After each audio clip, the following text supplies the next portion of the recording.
ये इस वक्त जो सूरत हाल है सर, अगर एक एक करके जो इरानियन लीडरशिप है उसको इसी तरीके से अमेरिका जो है वो टेक आउट करता चला जाएगा, तो जो मैंने अभी बात कही है सर, ये तो फिर ज्यादा कॉम्प्लिकेटेड नहीं हो जाएगा? जो एंड गेम की हम बात करते हैं वो तो फिर दूर चली जाएगी। बहुत शुक्रिया मिस्टर अश्विन, आपने इनवाइट किया।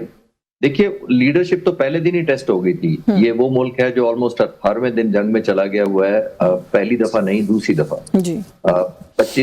2025 में जब जून में अटैक हुआ था, 37 तमाम लीडरशिप को एलिमिनेट कर दिया गया था। Military commanders, army chief, political leadership, spiritual leadership और 19 न्यूक्लियर साइंटिस्ट को। फिर भी 12 दिन जंग चली। अभी ये पहले दिन आपने देखा कि 49 तमाम टॉप लीडरशिप को, सबसे बढ़कर आयतुल्लाह खामेनी को भी शहीद कर दिया गया।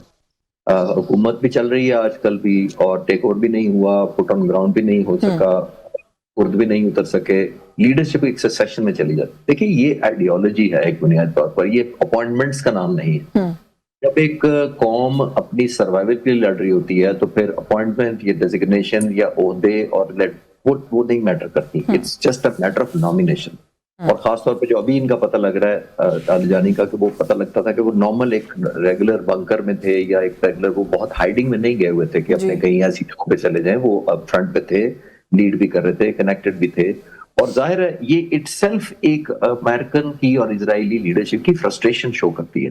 अब हम सारे बात कर रहे हैं, और जब वो पहले भी, जब जिंदा भी थे, तो तब भी हम बात करते थे कि वो बहुत एक बैलेंस्ड और बहुत ही पढ़े लिखे स्पीकर भी रहे, चीफ नेगोशिएटर भी रहे पिछली टर्म में, बहुत स्टेट्समैन उनको गिना जाता था। और ये भी कहा जाता था कि अगर कोई पॉसिबल ब्रेक थ्रू हुआ तो यही सबसे इंपॉर्टेंट आदमी होंगे शायद जो ब्रेक थ्रू पा सके। उनको एक बड़ा मॉडरेट भी समझा जाता, हार्डलाइनर भी थे, लेकिन फ्लेक्सिबिलिटी भी उन पर थी। तभी तो नेगोशिएशन के लिए ईरान ने उनको नॉमिनेट किया था लास्ट टाइम भी, 2015 के जो मुज़ाकरात हुए थे। फिर वो पाकिस्तान इनकलाब के साथ भी बड़े इमोशनली कनेक्टेड रहे हैं, पूरी इनकी हिस्ट्री है। फिर उन्होंने ईरान और जो इराक की जंग हुई थी उसमें बहुत एक्टिव रोल प्ले किया था। तो जिसको कहते हैं वो सीजन्ड एक किस्म का लीडर थे पाकिस्तान इनकलाब के, एक डिप्लोमेट भी थे, एक स्टेट्समैन भी थे। तो जब इस तरह के शख्स को अटैक किया जाता है तो अमेरिका की तरफ से मुझे और ज्यादा फ्रस्ट्रेशन नजर आ रही है। फ्रस्ट्रेशन ये नजर आ रही है कि जो शख्स आपके काम आ सकता था कल को, आप उसको भी एलिमिनेट करके आप सिर्फ ईरान पर एक प्रोहिबिटिव कॉस्ट ऐड कर दी उन्होंने। अपना जो इंटरेस्ट था या एक नॉर्म थे जिसको, उसको बाला ताक रहा।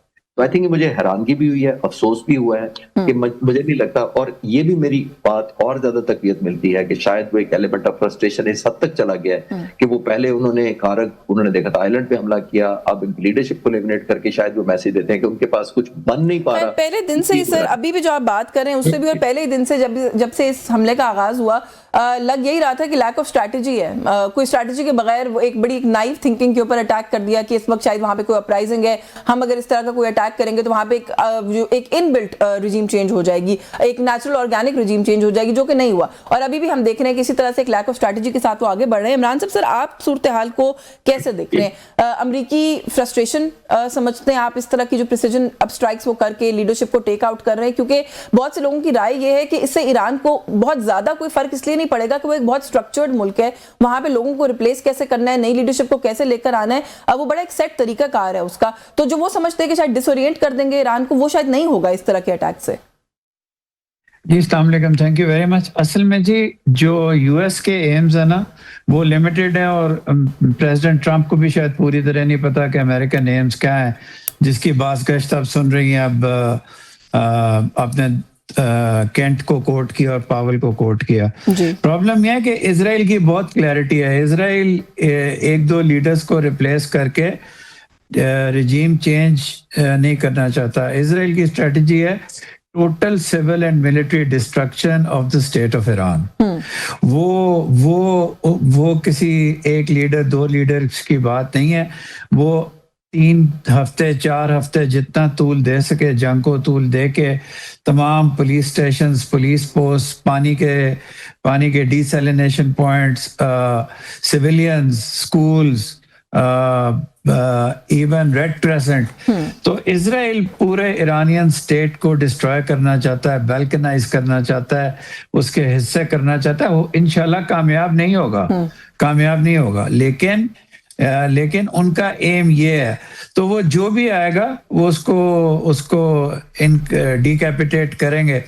लेकिन एक बात ईरान को भी सोचनी चाहिए। ईरान को ये सोचना चाहिए कि इतनी ज्यादा इन्फिल्ट्रेटेड उनकी टॉप लीडरशिप है मोसाद के स्पाइस से, तो जितना मर्जी सक्सेसर अच्छा हो, जितना मर्जी, वो अली लारेजानी साहब की रिप्लेसमेंट करना ईरान में बहुत मुश्किल है। जो भी आएंगे उनको टाइम लगेगा। लारेजानी साहब पूरे एक टॉप डिप्लोमेट थे, एक टॉप पॉलिटिकल लीडर थे, सबसे बढ़ के एक टॉप मिलिट्री स्ट्रेटेजिस्ट थे। कोई भी जो नया आता है उसको टाइम लगता है, इसलिए ईरान को अपने लीडर्स को प्रोटेक्ट करना चाहिए। ये कोई बुजदिली की बात नहीं है, ये लंबी जंग जीतने की बात है। ठीक है, ये तो बिल्कुल ठीक आप बात करें, लेकिन थोड़ा सा एक ओपिनियन ये भी हम देख रहे हैं कि सामने आ रहा है कि जिस तरीके से अमेरिका की तरफ से पॉलिटिकल लीडरशिप को टारगेट किया जा रहा है ईरान की जंगों में, ये भी नहीं हुआ करता और ये वॉर क्राइम्स का इर्तिकाब किया जा रहा है उनकी तरफ से। जी बिल्कुल, वॉर क्राइम्स हैं। ये जंग इटसेल्फ एक वॉर क्राइम है, और वॉर क्राइम भी कोई पुराने जैसा नहीं, ये तो एक बिल्कुल अनकेटर्ड फॉर अनजस्टिफाइड जंग है। पहले दिन से ये एक वॉर क्राइम है। America is committing war crimes, Israel is a war criminal country, a genocidal country with a genocidal leader. तो ये एब्सोल्युटली वॉर क्राइम है जी, बिल्कुल। वॉर क्राइम भी इसके लिए छोटा लफ्ज है। ये इंसानियत के नाम पे तमाचा है ये जंग जो है। बिल्कुल, इसमें कोई शक नहीं। चिश्ती साहब, आप जो सारी सूरत हाल है, जो ये बात अभी कर रहे थे इमरान साहब, इसके तनाजुर में कि जो लीडरशिप है सर, वहाँ पे स्ट्रक्चर है, सिस्टम इन प्लेस है, सारी बात दुरुस्त है, लेकिन ये बात भी दुरुस्त है कि जो कोई नया आता है पोजीशन ऑफ पावर में, उसको कुछ वक्त लगता है चीज़ों को अंडरस्टैंड करने में। अच्छा, फिर रजीम की अपनी एक पॉलिसी चलती हुई आ रही है, एक नए शख्स के आने से कुछ ना कुछ उसके अंदर भी तब्दीली तो आती है ना, ज़ाहिर है एक और शख्स आ जाता है चीज़ों को स्टेयर करने के लिए या लीड करने के लिए। उस पॉइंट ऑफ व्यू से आपको इस वक्त ईरान में जो सिचुएशन है वो क्या नजर आ रही है? लारेजानी साहब की रिप्लेसमेंट के अंदर सईद जलीली का नाम आ रहा है, वो भी खासे हार्ड लाइनर बताए जाते हैं, तो किस तरीके से आप देख रहे हैं कि वो जो एक पर्सपेक्टिव है ईरान के अंदर, वो इस वक्त क्या है सूरत हाल? देखिए यशमीन, इन्होंने क्या है कि जब से टारगेट किया है इन्होंने लीडरशिप को, ये जंग को बहुत ज्यादा पर्सनलाइज अपने लिए भी कर लिया है और ईरानी लोगों के लिए बहुत पर्सनलाइज कर लिया है। अब ये वो टिपिकल वॉर नहीं है जो दो मुल्कों के दरमियान लड़ी जाती है, दो मिलिट्रीज के दरमियान लड़ी जाती है, कुछ स्ट्रैटेजिस्ट के दरमियान लड़ी जाती है, वो नहीं रह गया। ये तो एक बहुत ज्यादा, जिस तरह टारगेट पहले 49 लोगों को शहीद किया गया, वो no less than Ayatollah Khamenei को किया गया, जो 37 साल से हुकूमत में थे, उनका सीजन्ड एक्सपीरियंस था। इस 37 सालों में जरा विजुलाइज करें कितने अमरीकी सदर आए और गए, और ये फिर भी ईरान सस्टेन कर रहा था। नंबर वन, बहुत ज्यादा वो एक बॉन्ड थे, वो एक रे ऑफ होप थे, वो एक रेजिस्टेंस का सिंबल थे। और मैं तो उन जमाने में भी उनको कहता था कि इस पूरे रीजन में he was the last man standing.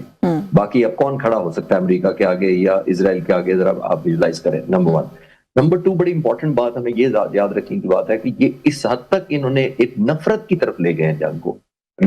आमतौर पे वॉर को कहा जाता है कि it is an armed extension of diplomacy, यानी एक डिप्लोमेसी की शक्ल है लेकिन आर्म्ड है, क्योंकि आप एंड पे जब टेबल पे बैठते हैं तो इसका मतलब है फिर डिप्लोमेसी शुरू हो जाती है। डिप्लोमेसी जब फेल होती है, पीस टाइम डिप्लोमेसी, तो तभी तो आप एक्सटेंडेड फॉर्म में जाते हैं, यानी हॉस्टिलिटी ब्रेक होती है, आप एक दूसरे को सबक सिखाना चाहते हैं, आप एक दूसरे को ह्यूमिलेट करना चाहते हैं, एम्बैरेस करना चाहते हैं, और जिसको मैं अक्सर कहता हूं कि जितना आप हर्ट करने की सलाहियत होती है उतनी ही आपको बार्गेन बेहतर मिलती है बाद में। तो आप हर्ट इसलिए करते हैं कि आपको बार्गेन बेहतर मिले, बार्गेन फिर आपको टेबल पर ही मिलनी होती है।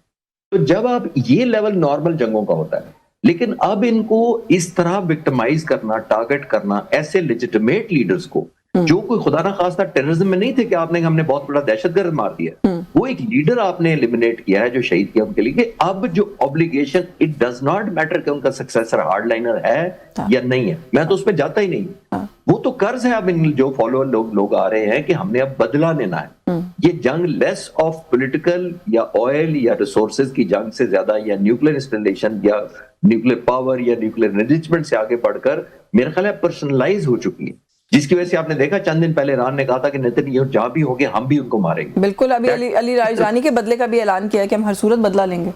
Exactly, that's what I am saying, कि अब ये वो जो जंग तो रही नहीं कि न्यूक्लियर एनरिचमेंट हो रही है, न्यूक्लियर एनरिचमेंट तो पीछे रह गई है। अब आपने पर्सनल इतना ज्यादा नुकसान किया है ईरानी लोगों का भी, कि ईरान समझता है कि हम पर अब कर्ज है कि हमने बदलाव बिल्कुल। करना। एक मुझे सब ब्रेक लेनी है, ब्रेक से वापस आके से मजीद बात करते हैं, लेकिन जिस तरह आप कह रहे हैं दुरुस्त बात है कि इस वक्त जो वहां पर ये इस एम से गए थे कि शायद वहां पे कोई डिवीजन क्रिएट करेंगे, लेकिन वहां पर स्पिरिट ऑफ यूनिटी को रिकिंडल कर दिया। और तेहरान में कल जिस तरीके से लोग निकले हैं और निकलकर उन्होंने ये मुतालबा किया कि जंग को जारी रखा जाए, तो मेरा ख्याल है ब्लंडर हो गया शायद अमेरिका से। कोई